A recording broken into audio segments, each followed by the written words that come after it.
ವೀಕ್ಷಕರ ಅಮರ ಸಂದೇಶ ನ್ಯೂಸ್ಗೆ ಸ್ವಾಗತ. ತುಮಕೂರು ಜಿಲ್ಲೆಯ ಪಾವಗಡ ತಾಲೂಕಿನ ಸಂವಿಧಾನ ಬಳಗದ ವತಿಯಿಂದ ಭೀಮಾ ಕೊರೆಂಗಾವ್ ವಿಜಯೋತ್ಸವ ಅಂಗವಾಗಿ ಬೈಕ್ ರ್ಯಾಲಿಯನ್ನು ಹಮ್ಮಿಕೊಂಡಿದ್ದು, ಭೀಮಾ ಕೊರೆಂಗಾವ್ ವಿಜಯೋತ್ಸವದ ಹಿನ್ನೆಲೆಯಲ್ಲಿ ಪಾವಗಡ ನಗರದ ನಿರೀಕ್ಷಣಾ ಮಂದಿರದಿಂದ ಡಾಕ್ಟರ್ ಬಿ.ಆರ್. ಅಂಬೇಡ್ಕರ್ ವೃತ್ತದಲ್ಲಿ ಸಂವಿಧಾನ ಶಿಲ್ಪಿ ಡಾಕ್ಟರ್ ಬಿ.ಆರ್. ಅಂಬೇಡ್ಕರ್ ಅವರ ಪ್ರತಿಮೆಗೆ ಮಾಲಾರ್ಪಣೆ ಮಾಡಿ ಪುಷ್ಪ ನಮನ ಸಲ್ಲಿಸಿ ಪಟಾಕಿ ಸಿಡಿಸಿದ್ದಾರೆ.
ಮೇಲೆ ಸವರ್ಣೀಯರ ಮೇಲೆ ಬೀಳ್ಕೊಡ್ದು ಬಯಲಿಗೆ ಆಗ್ತಾ ಇದೆ. ಮತ್ತೆ ಅವರು ಸತ್ತ ಜನಗಳನ್ನ ಒತ್ತಾಕ್ಬೇಕು, ಸತ್ತ ಪ್ರಾಣಿಗಳನ್ನ ಅವರು ಒತ್ತಾಕುವಂತ ಕೆಲಸನ ನಮಗೆ ಕೊಟ್ಟಿರ್ತಾರೆ. ಎಂತ ಒಂದು ಪರಿಸ್ಥಿತಿ ಅಂದ್ರೆ ನೀವು ಅರ್ಥ ಮಾಡ್ಕೊಳ್ಳಿ. ಅಂತ ಒಂದು ಪರಿಸ್ಥಿತಿಯಲ್ಲಿ ಆಗ್ಲೇ ಬ್ರಿಟಿಷ್ ಅವರು ನಮ್ಮ ಮಹಾರ ಜನಾಂಗದ ದಲಿತರನ್ನ ಸೈನ್ಯಕ್ಕೆ ಸೇರಿಸ್ಕೊಂಡಿರ್ತಾರೆ. ಆದ್ರೆ ಪೇಶ್ವಿ ಇವರು ಬ್ರಾಹ್ಮಣರು ಯಾರನ್ನೂ ಸೈನ್ಯಕ್ಕೆ ಸೇರಿಸ್ಕೊಂಡಿರೋದಿಲ್ಲ. ಅಂತದ್ರಲ್ಲಿ 18ರಲ್ಲಿ ಯುದ್ಧ ಪ್ರಾರಂಭ ಆಗ್ತೈತೆ. 17 28,000 ಜನ ಸೈನಿಕರು ಏನಿರ್ತಾರೆ ಬ್ರಾಹ್ಮಣರು, ಕೇವಲ 600ರಿಂದ 500 ಮಂದಿ ಮಾತ್ರ ನಮ್ಮವರು ಸೇರ್ಕೊಂಡು, ಬ್ರಿಟಿಷ್ನವರು ಬೇರೆಯವರು ಸೇರ್ಕೊಂಡಿರ್ತಾರೆ. ಆದ್ರೆ ನಮ್ಮವರು ಅವ್ರನ್ನೆಲ್ಲನ 28 ಭೀಮಾ ಕೊರೆಂಗಾವ್ ವಿಜಯೋತ್ಸವ ಕಾರ್ಯಕ್ರಮ ಪಾವಗಡ ತಾಲೂಕಿನಲ್ಲಿ ನಾವು ಏನು ಇವತ್ತು ಐತಿಹಾಸಿಕ ಕೊರೆಂಗಾವ್ ವಿಜಯೋತ್ಸವ ಕಾರ್ಯಕ್ರಮವನ್ನ ಪಾವಗಡ ತಾಲೂಕಿನಲ್ಲಿ ಇವತ್ತು ಎಲ್ಲ ದಲಿತ ಪರ ಸಂಘಟನೆಗಳು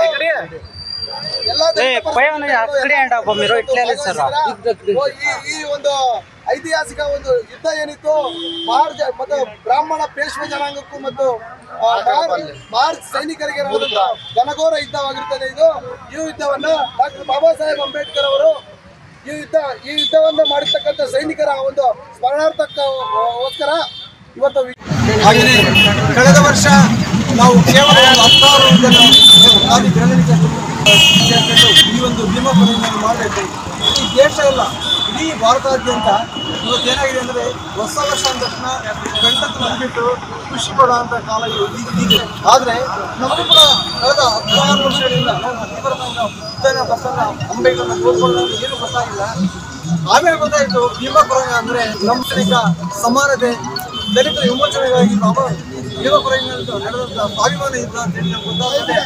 ನಾವು ಕಳೆದ 2 ವರ್ಷಗಳಿಂದ ಈ ತಾಲೂಕಿನ ಎಲ್ಲ ದೇಶಗಳನ್ನು ಮಾಡ್ತಾ ಇದ್ವಿ. ಏನು ಈ ಭೀಮಾ ಕೊರೆಂಗಾವ್ ವಿಜಯೋತ್ಸವ ಕಾರ್ಯಕ್ರಮ ಯಾಕೆ ಮಾಡಬೇಕು? ಎಲ್ಲರೂ ಕೂಡ ಸಂತೋಷವಾಗಿದ್ದಾರಲ್ಲ, ಬಟಾಣಿ ಇಟ್ಟದ್ದು ಕೂತ್ಕೊಂಡಿದ್ದಾರೆ, ನಾವ್ಯಾಕೆ ಇದನ್ನು ಮಾಡಬೇಕು, ಬರೀ ದಿನಸರಣೆ ಯಾಕೆ ಮಾಡ್ಬೇಕು ಅಂತ ಪ್ರಶ್ನೆ ಬರುತ್ತೆ ನಿಮ್ಮಲ್ಲಿ. ಕಾರಣ ಇಷ್ಟೇ, ನಾವು ಯಾಕೆ ಮಾಡಬೇಕಂದ್ರೆ ಇದು 1818ರಲ್ಲಿ ಬ್ರಾಹ್ಮಣರ ಪೇಶ್ವೆಗಳಿಗೂ ಮತ್ತು ಮಹಾರ್ ಸಮುದಾಯದ ಒಂದು ಸೈನ್ಯಕ್ಕೆ ಅವ್ರ ಮಧ್ಯೆ ನಡೆಯುವಂಥ ಯುದ್ಧವನ್ನು ಕೇವಲ 500 ಜನರಿಂದ ಪೇಶ್ವೆಗಳ ಮಹಾ ಸೈನಿಕರು 28,000 ಜನ ಇದ್ದಂಥ ಬ್ರಾಹ್ಮಣ ಪೇಶ್ವೆಗಳನ್ನು ಸುಮಾರು 28 ಕಿಲೋಮೀಟರ್ 12 ಗಂಟೆಗಳ ಕಾಲ, ಅದು 1817 ರಾತ್ರಿ 31ಕ್ಕೆ ಡಿಸೆಂಬರ್ 31ಕ್ಕೆ ಈ ಒಂದು ಯುದ್ಧ ಸ್ಟಾರ್ಟ್ ಆಗಿದೆ. ಇದು ಜನವರಿ 1ನೇ ತಾರೀಕು 2018 ಬೆಳಿಗ್ಗೆ 9 ಗಂಟೆಗೆ ಯುದ್ಧ ಮುಗಿದಿದೆ. ಆ ಯುದ್ಧದಲ್ಲಿ 28,000 ಈ ಪೇಶ್ವೆ ಬ್ರಾಹ್ಮಣರನ್ನ ಕೇವಲ 500 ಮಂದಿ ಇದ್ದಂತ 500 ಮಂದಿ ಪೇಶ್ವೆ ನಮ್ಮ ಮಹಾರ ಯೋಧರೆಲ್ಲ ಅವರ ಎಲ್ಲ ತಲೆಯನ್ನ ಚೆಂಡಾಡಿ ಅವ್ರ ಉಂಡೆಗಳನ್ನು ಕಡಿದು ಅವರನ್ನು ಓಡೋದ ಆ ಲೆವೆಲ್ಗೆ ಯುದ್ಧ ಮಾಡ್ತಾರೆ. ಆ ಯುದ್ಧದಲ್ಲಿ ನಾವು ಗೆಲ್ತೀವಿ. ಆಮೇಲೆ ಒಂದು ಕಡೆಯಿಂದ ನೋಡ್ಕೊಂಡು ಬರ್ತಾರೆ ಬ್ರಿಟಿಷರು ಯಾರು ಬರ್ತಿದ್ದಾರೆ ಯಾರು ಬರ್ತಾರೆ ಅಂತ. ಅದರಲ್ಲಿ ನಮ್ಮವರು ನಮ್ಮ ಮಹಾನ್ ಸಮುದಾಯದವರು ಸುಮಾರು 20 ಜನ ಒಟ್ಟು ಅಮರವೀರಾಗಿದ್ದಾರೆ. ಆ ಸಂದರ್ಭದಲ್ಲಿ ನಮ್ಮ ಬ್ರಿಟಿಷ್ ಸರ್ಕಾರ ಏನ್ ಮಾಡುತ್ತೆ, ಇವರ ಸಾಂಕೇತಿಕವಾಗಿ ಒಂದು ಸ್ಮಾರಕವನ್ನು ನಿರ್ಮಾಣ ಮಾಡ್ತಾರೆ. ಈ ಸ್ಮಾರಕ ಹೇಗೆ ಬರ್ತಾ ಇದ್ದು ಅಂತ ಪ್ರಶ್ನೆಗೆ ಬಂದಾಗ ಬಾಬಾ ಸಾಹೇಬ್ ಅಂಬೇಡ್ಕರ್ ಅವರು ಎಲ್ಲೋ ಒಂದು ಕಡೆ ವಿದೇಶದಲ್ಲಿ ಲೈಬ್ರರಿಯಲ್ಲಿ ಓದ್ತಾ ಇರ್ಬೇಕಾದ್ರೆ ಅವ್ರ ಕಣ್ಣಿಗೆ ಅದು ಬೀಳುತ್ತೆ, ಭೀಮಾ ಕೊರೆಂಗಾವ್ ಯಾವಾಗ ಮಾಡ್ತಾ ಇದೆ ಅಂತ ಹೇಳಿ. ಹೌದು, ಬಾಬಾ ಸಾಹೇಬ್ ಅಂಬೇಡ್ಕರ್